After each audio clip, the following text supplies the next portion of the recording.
Hello नमस्कार। तो कैसे हो आप सभी। स्वागत है आप सबका आपके अपने YouTube channel him study group में। तो जैसा कि आपको पता है कि आपके एग्ज़ाम जो है वो अब निकलने ही वाले हैं, ठीक है। तो आधा की नोटिफिकेशन निकल भी गई है।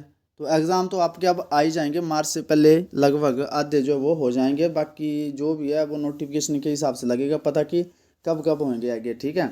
बाकी जो भी आप तैयारी कर रहे हो तो अपनी तैयारी को अब और थोड़ा सा मजबूती से कीजिए, क्योंकि टाइम आपके पास है अब कम, ठीक है। जो कर चुके हैं वो तो प्रैक्टिस कीजिए, और जो कर रहे हैं अभी वो थोड़ा सा अपनी तैयारी को जो वो तेज कर लीजिए, ठीक है। तो आज हम लेके हैं आपके सामने क्या बोलते जीके, एचपी जीके और हिंदी, इसका मिक्स सेशन रहेगा ये, ठीक है। एचपी जीके और हिंदी का तो टोटल 15 सवाल है। इसमें से अपने करेक्ट करने हैं कम से कम कितना, 10 12 तो करने अब 10 नहीं 12 से ज़्यादा भी कर सकते हैं आप, ठीक है 12। क्योंकि आपको पता है कि जिसकी तैयारी हो चुकी है वो तो सारे 15 के 15 भी कर लेगा, और जो अभी कर रहा है उसके लिए भी कम से कम 12 10 क्वेश्चन तो ठीक होने चाहिए। इतना हार्ड भी नहीं है, इजी है, लेवल बिल्कुल रखा। तो शुरुआत करते हैं हम आज के क्वेश्चन पेपर की। जो आपका क्वेश्चन पेपर सेट करा आज, मतलब क्वेश्चन पेपर रखो एक हिसाब से ये। तो इसके फर्स्ट क्वेश्चन के, ठीक है।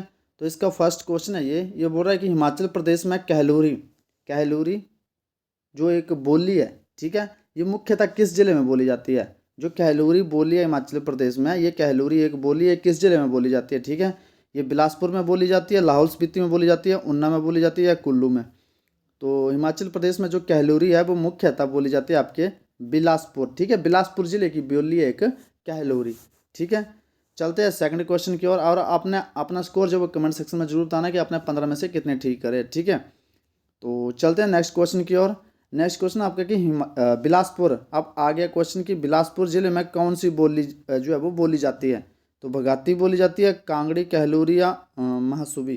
तो आपको पता है कि पीछे वाला क्वेश्चन यहाँ घुमा के पूछ लिया गया है, तो क्वेश्चनों को घुमा के पूछते हैं ये, ठीक है। यहाँ पे पूछा है कि हिमाचल प्रदेश में कहलूरी मुख्यतः किस जिले में बोली जाती है, लेकिन यहाँ पे पूछा है कि बिलासपुर जिले में कौन सी बोली बोली जाती है। सेम जो भी पढ़ा है हमने, कहलूरी, ठीक है। तो क्वेश्चन जो वो घुमा के पूछे जा सकते हैं आपसे। तो चलते हैं नेक्स्ट क्वेश्चन की ओर। नेक्स्ट क्वेश्चन हमारा कि हिमाचल प्रदेश में लोक सेवा आयोग, हिमाचल प्रदेश में लोक सेवा आयोग जो हमारा वो कहाँ पर है, उसका जो मतलब कार्यालय वो कहाँ पे स्थित है। शिमला में, ऊना में है, सोलन में, या किन्नौर में। तो हिमाचल प्रदेश लोक सेवा जो आयोग है उसका जो कार्यालय है वो शिमला में स्थित है, ठीक है। चलते हैं नेक्स्ट क्वेश्चन की ओर। नेक्स्ट क्वेश्चन आपका कि लाहौल घाटी व स्पीति घाटी को निम्न में से कौन सा दर्रा जोड़ता है।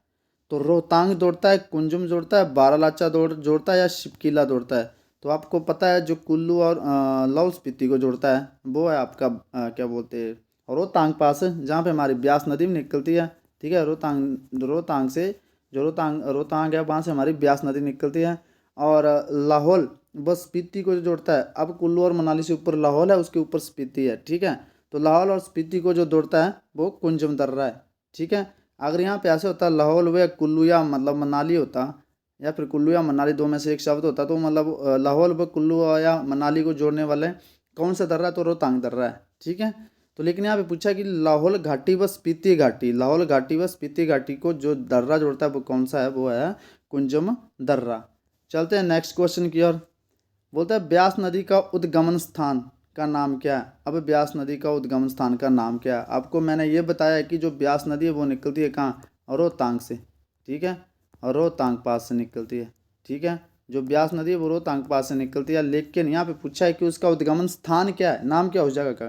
तो पार्वती है, गाजा है, पेजा है, या ब्यासकुंड है। तो जो ब्यास नदी है आपकी वो निकलती है आपके ब्यासकुंड से, रोहतांग पास ब्यासकुंड से ये जो वो निकलती है, ठीक है। तो अपना अपना स्कोर अपना जरूर कमेंट्स में सेक्शन में बताना कि 15 में से आउट ऑफ अपने कितने जो है वो ठीक कर रहे हैं। चलते हैं नेक्स्ट क्वेश्चन की ओर। नेक्स्ट क्वेश्चन आपके हाथीदार, ये हाथीदार है, ये बताना आपने कि किस जिले में जो हाथीदार है ये हिमाचल प्रदेश में किस जिले में है। ये कुल्लू में है, चंबा में है, कांगड़ा में है, सिरमौर में है। तो हाथीदार जो है आपकी ये आपकी चंबा में, ठीक है। चलते हैं नेक्स्ट क्वेश्चन की ओर। नेक्स्ट क्वेश्चन आपके चंबा किस नदी के किनारे अब अवस्थित है, मतलब किस नदी के किनारे जो है वो चंबा बसा हुआ है, ठीक है। तो सतलुज नदी के किनारे चंबा बसा है, या चंद्रभागा नदी के किनारे, या रावी नदी के किनारे, या ब्यास नदी के किनारे। तो आपको पता ब्यास नदी तो हमारी आती है कुल्लू से, ठीक है। कुल्लू से ऊपर मतलब रोहतांग पास से आती है, तो कुल्लू जो अपना वो ब्यास नदी के किनारे है, कुल्लू मनाली सारा, ठीक है। बाकी रावी, रावी जो है इसका बताता हूँ, चंद्रभागा आपका ऊपर है लाहौल स्पीति में, ठीक है। सतलुज आपकी निकलती है तिब्बत से, मानसरोवर झील के पास राजस्थान से निकलती है, ठीक है। तो चंबा नदी जो है वो है रावी नदी के किनारे जो वो स्थित है, मतलब शहर बसा चंबा वो रावी नदी के किनारे जो वो अवस्थित है, ठीक है। चलते हैं नेक्स्ट क्वेश्चन की ओर। 7 क्वेश्चन हो गया आपका। 8वां क्वेश्चन है, ये बोलता है कि रावी नदी के उद्गम स्थान का नाम क्या है, मतलब रावी नदी कहाँ से ओरिजिनेट होती है, कहाँ से निकलती है, रावी नदी का उद्गम स्थल क्या है, मतलब कहाँ से निकलती है, ये जो नदी है रावी, ये कहाँ से निकलती है वो आपने यहाँ पे बताना है। तो भरमौर से निकलती है, बड़ा भंगाल से निकलती है, छोटा भंगाल से निकलती है, मणिमहेश से निकलती है। तो रावी नदी जो है वो निकलती है आपकी बड़ा भंगाल से, ठीक है, कांगड़ा में। और ऐसे पूछे कि कहाँ से निकलती है, कौन से ज़िले से निकलती है, तो कांगड़ा जिले से निकलती है रावी नदी। और बनती कैसे ये, तो ये बनती है और भादल और तांतगिरी, भादल और तांतगिरी 2 ग्लेशियर है, इनसे बनती है कौन सी आपकी रावी नदी, ठीक है। कांगड़ा से ओरिजिनेट होती है और भादल और तांतगिरी 2 ग्लेशियर है, इनसे बनते मिलके बनती है ये अपनी रावी नदी, ठीक है। और अवस्थित है, आपको पता है कि चंबा शहर है वो रावी नदी के किनारे जो है वो बसा हुआ है। चलते हैं नेक्स्ट क्वेश्चन की ओर। नेक्स्ट क्वेश्चन बोला कि महाकाली झील किस जिले में है, तो महाकाली झील किस जिले में आपने बताना है। ये सोलन में है, कुल्लू में है, चंबा में है या लाहौल स्पीति में है। तो महाकाली झील जो है वो चंबा में है, ठीक है। चलते हैं नेक्स्ट क्वेश्चन की ओर। नेक्स्ट क्वेश्चन आपका ये आज का रिजू, मतलब ये जो रिजू है, रिजू का मतलब क्या होता है।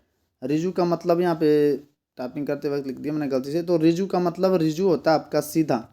रिजू का मतलब क्या होता है, रिजू का मतलब होता है सीधा, ठीक है। तो ब्यास तो होगा नहीं, शांत होगा नहीं, बक्कर इसका राइट आंसर हो जाएगा, ठीक है। चलते हैं नेक्स्ट क्वेश्चन की ओर। अब आपका हिंदी सेक्शन चल पड़ा ये, ठीक है। 9 तक आपका जीके थे, अब हिंदी सेक्शन चल पड़ा आपका। यथाशीघ्र शब्द में समास बताना आपने। तो यथाशीघ्र में कौन सा समास होगा, अव्ययी भाव, कर्मधारय, तत्पुरुष या द्वंद्व। तो आपको एक बात मैं यहाँ बताना चाहता हूँ, कर्मधारय में क्या होता है कि जो पहला पद वो विशेषण होता है, दूसरा पद जो वो मतलब प्रधान होता है, ठीक है। प्रधान ही मुख्य पद होता है, पहला पद विशेषण होगा, दूसरा जो जो होगा वो विशेष्य होगा, ठीक है। और तत्पुरुष में कारक व्यक्ति होती हैं, ठीक है। और जो द्वंद्व समास है इसमें दोनों पद प्रधान होते हैं। लेकिन एक बात है, जो भी ये जो आपका समास है वो यथाशीघ्र की अव्ययी समास है। लेकिन यहाँ पे एक बात रखना है ध्यान, क्या कि जहाँ पर भी यथा, ठीक है, ये शब्द नोट रखने हैं अपने, यथा, प्रति, निर्भर, ठीक है, यथा, प्रति, निर्भर, ठीक है, अ, आ, अनु, ये सारे उपसर्ग लगे होंगे, ये सारे उपसर्ग होंगे। वहाँ पर जो समास होगा वो होगा आपका कौन सा, अव्ययी भाव समास, ठीक है। अव्ययी भाव समास होगा जहाँ पर ये सारे उपसर्ग लगे होंगे। यहाँ पे क्या लगा है, यथा, यथा लगा है ना, तो यथा जो है वो आपका किस में आता है, अव्ययी भाव समास में। तो यथाशीघ्र शब्द में जो समास है आपका वो है आपका अव्ययी भाव समास। चलते हैं नेक्स्ट क्वेश्चन की और। नेक्स्ट क्वेश्चन है कि निम्न में से कौन सा व्यंजन मूर्धन्य नहीं है। आपको बताना है कि मूर्धन्य जो वो नहीं है। तो आपको पता ट, ठ, ड, ढ जो वो आपके कौन से हैं, ट, ठ, ड, ढ, अण, ट, ठ, ड, ढ, जैसे ये सारे जो शब्द है, ट, ठ हो गया आपका, ड हो गया, ढ हो गया, अण्य हो गया, ये सारे कौन से हैं, ये शब्द जो आपके मूर्धन्य है, ठीक है, मूर्धन्य व्यंजन है। ये सारे मूर्धन्य व्यंजन हैं और ट वर्ग में आते हैं। मूर्धन्य व्यंजन है और ट वर्ग में आते हैं। तो ये जो सारे आपके मूर्धन्य व्यंजन है, तो इसमें से देखना ये ट, ठ, ड, ये तो इसी वर्ग का है। लेकिन प जो है वो ये कौन से वर्ग का है, प वर्ग का है। तो ये जो आपका मूर्धन्य व्यंजन नहीं है, ठीक है। प जो आपका मूर्धन्य व्यंजन नहीं है। चलते हैं नेक्स्ट क्वेश्चन की ओर। क्वेश्चन नंबर 12 है हमारा, 12 नहीं 13 है ये, ठीक है। तो ये क्वेश्चन हमारा, इसमें आपने बताना है कि पेड़ पर पक्षी बैठे हैं। इस वाक्य में पेड़ पर जो पद है मतलब ये कौन सा समास कार्य का है, पेड़ पर, ठीक है। तो पेड़ पर जो वो आपादान है। आपादान आपको पता है कि अलगाव के लिए यूज होता है, ठीक है, अलगाव के लिए, भय के लिए और तुलना के लिए कौन सा समास यूज होता है आपका? अपादान। ठीक है। अधिकरण, कर्म, कर्म करता न कर्म को, संबंध का के की। ठीक है। तो अधिकरण क्या होता है? अधिकरण में और पर विभक्ति आती है आपकी। ठीक है।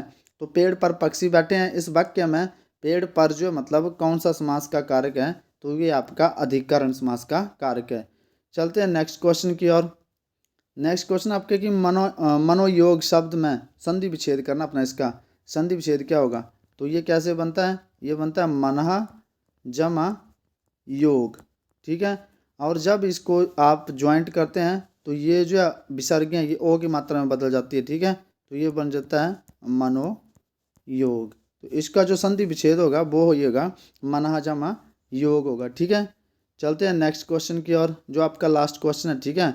और आपने अपना स्कोर जरूर बताना कि 15 में से आउट ऑफ आपने कितने ठीक करे हैं। लगभग जो तैयारी कर बैठे हैं उनके तो 15 से 15 ठीक होने चाहिए, और जो अभी कर रहे हैं तो इतना हार्ड भी नहीं है तो उनका भी कम से कम 15 में से 10 तो ठीक होने चाहिए। ठीक है। तो आपने अपना स्कोर कमेंट सेक्शन में जरूर बताना कि आपने कितना स्कोर जो उसमें किया है। ठीक है। ये जीके और हिंदी का आपका मिक्स सेशन था आज का।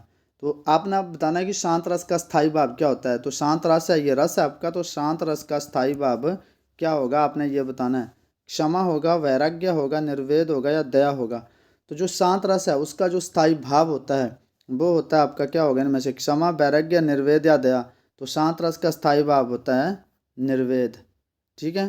तो ये था आज का आपका सेशन। आई होप आपको सेशन पसंद आया होगा।